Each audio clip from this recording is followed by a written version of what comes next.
Ever since diamond engagement rings came into vogue in 18th century Europe, men have been buying their brides-to-be these rare and beautiful rocks.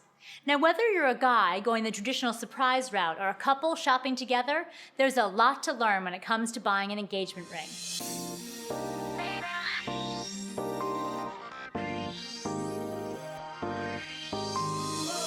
Here are a few rules to help you find the perfect ring. First up, don't go shopping till you've done some research. You're spending a lot of money, and it's a big day.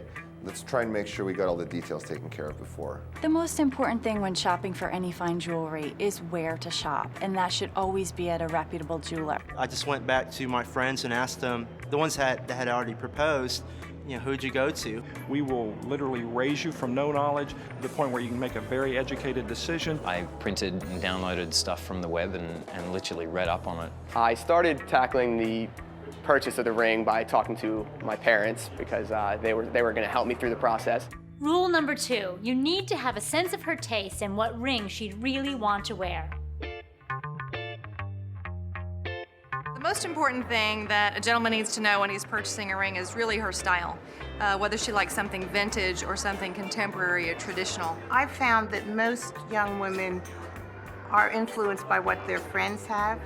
They either want a certain shape because their friends have it, or they don't want that shape because their friends have it. What's driving some of these other beautiful, what we call fancy shapes, is the idea that I don't want mom's ring, and I certainly don't want grandmother's ring. The shape of the center stone is the strongest style statement. If a woman's taste is classic and conservative, a round solitaire might be the perfect ring. If vintage is more her style, she might prefer an oval or an emerald cut.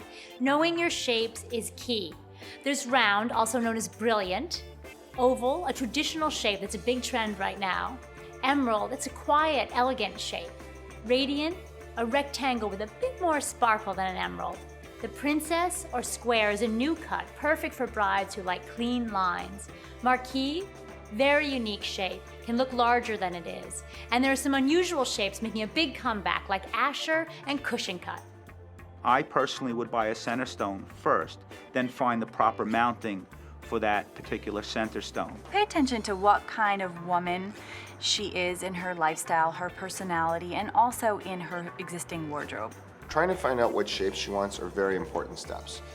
Most of the time, she'll give you hints. I like geometric shapes, and I like symmetry, and I like how the sides of the trillion cuts line up with the sides of the princess cut, so it really does fit me perfectly. More and more couples are shopping together so that she can choose exactly the ring she wants. Now for a big one. Rule number 3, know your budget. You can't seriously shop for a ring without one. How much would a 1-carat diamond be? Well, the difficult thing is no two diamonds are alike. Each one is like a fingerprint. The prices of diamonds have gone up and platinum has gone up, so you have to know your budget and then add a little more to it, I would say, about 10% to your budget. Some people use 2 months' salary as a guideline for how much they should spend on an engagement ring. But that isn't always the key factor. The 2-month salary is a good guideline, but we find it to be a personal choice. 2-month salary, 3-month salary. I even met a girl one time that said it was 6-month salary. Didn't really matter to me. All that really mattered was how much was in my bank account. What it came down to me, was more the actual size of the ring. Erica has very petite hands, and for me to get a large 2-carat, 3-carat ring on her hand would just look a little silly. When men are shopping for the engagement ring, if they do have an established budget in mind, they can manipulate the 4 C's. For instance, they can go smaller on the carat weight and go a little better on the color.